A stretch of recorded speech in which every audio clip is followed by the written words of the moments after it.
So we're wrapping up with joy, huh?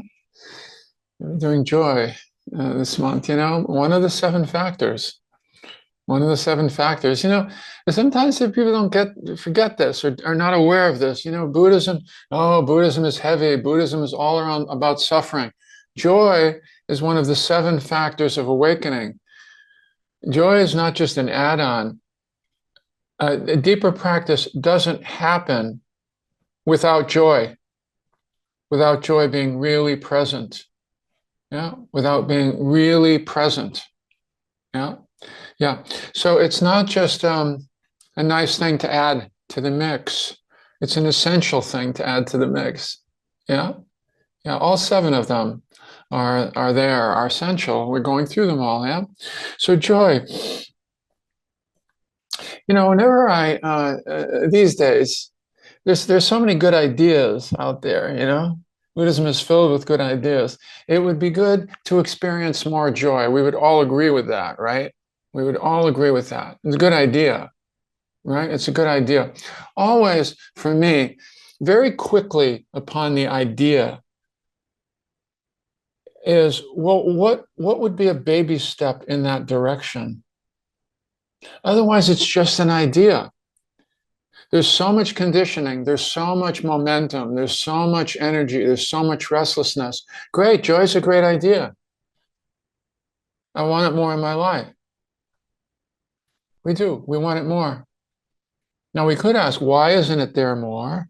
Oh, I wonder why it isn't there more. What keeps me from experiencing joy? Well, that can be useful to explore, psychologically as well. Yeah. But what about the practice? What would be the step to begin to experience more joy in our lives? That's what I'm interested in, translating the idea to a step. Now, Susan brought up one last week, which is just great. I just thought it was so elegant. The joy of giving and receiving. And the thing is, with all of these practices, there are so many levels. There's so many levels. It's not that we just get it. We get it cognitively, and then we get it at another level cognitively, and then we get it at a deeper level, all of these, a deeper and deeper level. And so it is with giving and receiving. Sure, we've all given. It's a beautiful expression of the altruistic part of our nature. We've all given. We experience some joy in giving, right? But there's more experience. There's more joy to be experienced in giving. Even the giving itself, it's just an argument. We don't fully just let in our own goodness, the goodness of the altruistic goodness of simply offering, the simple, beautiful activity of offering, just letting in the fullness of that to ourselves in the giving. And of course, in the receiving, as Susan also pointed out, there's receiving, and then there's another level of receiving and another level of receiving. And it's joyful if we allow it to bloom a little, right? If we allow it to bloom a little. Both of those are so important in practicing joy and inviting joy into our lives. It's something we do. We're involved in giving and receiving all the time, but we don't let the joy in fully in those activities. A little bit, a little squeaky bit, we let it in. Oh, yeah, it's nice. But we don't necessarily let it in more fully. Either our own goodness in giving or the goodness it's coming to us in the receiving. And I just love that Susan put that out so elegantly last week. And I want to just emphasize that again. Those are daily life practices to invite joy. You see, the Western way is, where is joy? It's out there somewhere. Maybe I need to do something else out here or experience something else, or I'm waiting for something else. We don't think of it this way, that our experience is co-created. It's co-created. If we want more joy, in our life, we have to co-create it. We have to bring it forward. We have to intentionally bring it forward. and find smaller ways to bring it forward. Just a few seconds at a time. It doesn't, it's not like, oh, suddenly one day joy is just going to land. No, it's not going to land. Not unless we invite it and find very, very simple ways to invite it and savor it for a few seconds at a time. Oh, I can't feel joyful. No, I can't do that. But in this, how about in this breath? How about in one out breath? Which brings me to the other aspect of joy, the inner joy. The inner joy. How can we begin to practice that? Because we don't usually. We don't usually, unless we invite it, experience the joy, the simple joy. We'll do some of this in the guided meditation in a few minutes as well. The simple joy, right, of being alive right now. Right now, the heart is beating, the breath is moving. It's an absolute miracle. It's amazing. Right now. It doesn't take a tremendous amount of samadhi to see this, to know this, and to feel it just for a moment. Just for a moment. Oh my goodness, we're alive. Yeah. Most body parts are still working. The mind is still working. We still understand. It's amazing. Yeah. Well, can we just drop into that space? Can we just drop into that space a few times a day for 10 seconds? That's how gradually we begin to invite joy, not in some dramatic way. Yeah, not in some, I think that is dramatic, by the way, in its own way, but it's so obvious. But we don't just take that moment to go, oh, unbelievable, just unbelievable. This is just unbelievable that we're here breathing. Just that simple awareness, allowing it to move, not just to be an idea, yeah, but gradually, because the body feels it. It's just like, how amazing this is. And I can't stay there. I can't stay anywhere. But I can invite that in for a moment, just for a moment of appreciation, from that moment of, oh, how wonderful, how wonderful. So with joy, these simple practices, experiencing more of the joy of giving in the moment, actually feeling it, the joy of receiving, actually feeling it, and the joy of being alive, the joy of just being alive and feeling that just for a moment. Because all the other thoughts would be there. Blah, blah, blah, blah, blah. Of course they are. We know those. We know they're there. We know they're there.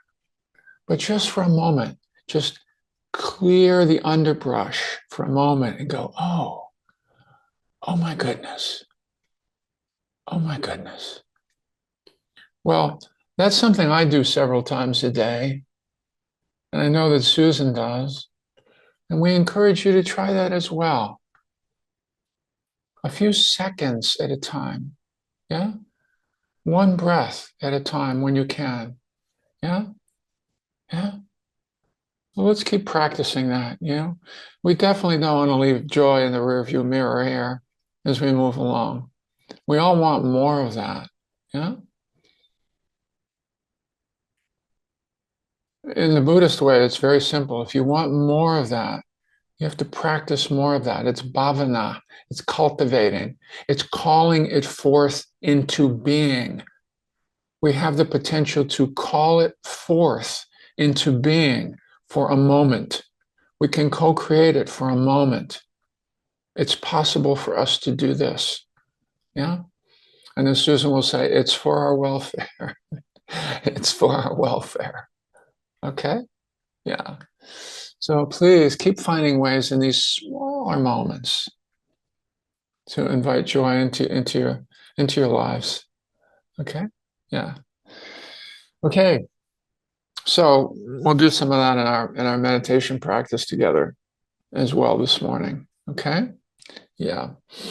So opening up.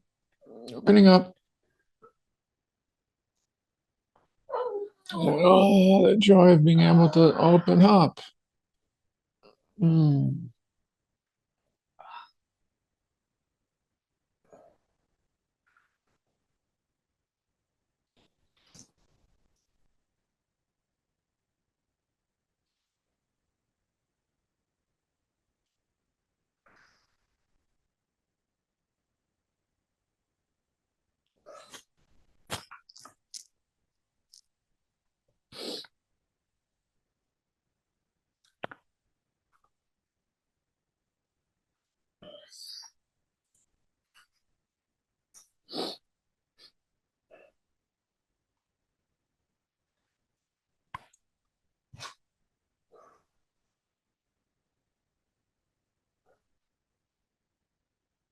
Mm.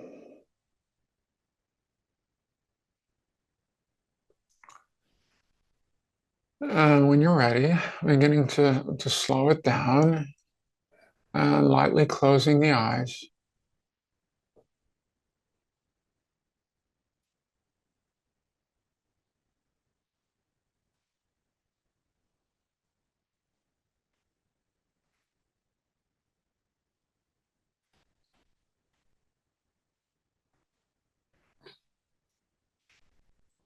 And just for a moment here,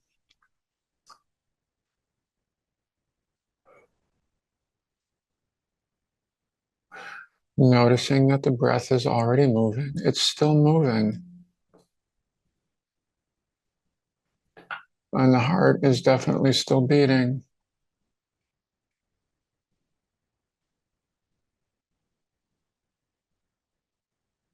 And there is awareness here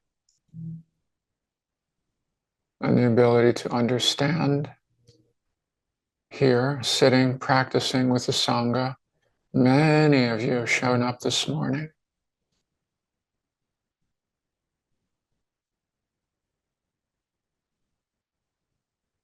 And softening the breath a little.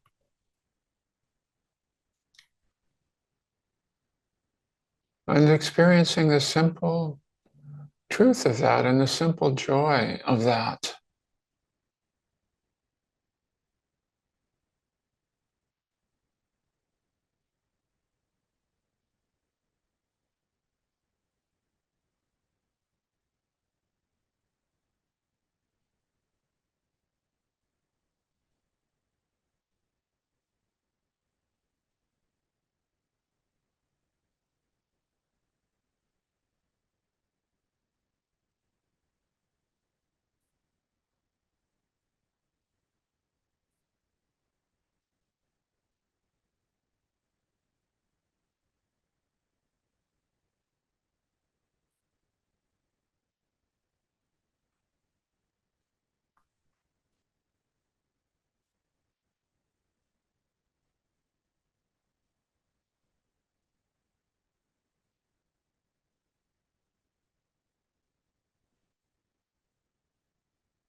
When the mind drifts away and you've noticed that, returning as if to something that really is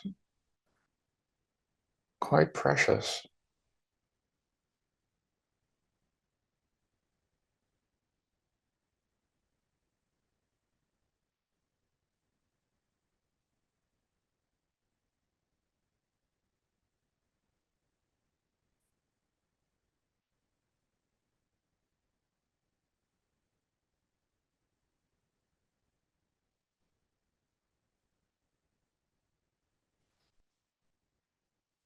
We can attend to the breath as if it's ordinary. We can attend to it as if it's boring, or we can attend to it as if it's precious.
Softening.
In the last few minutes, receiving, settling back,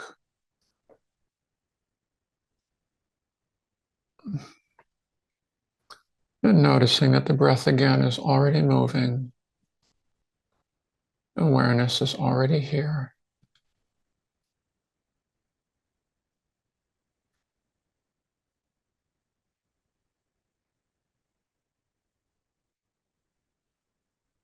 Receiving.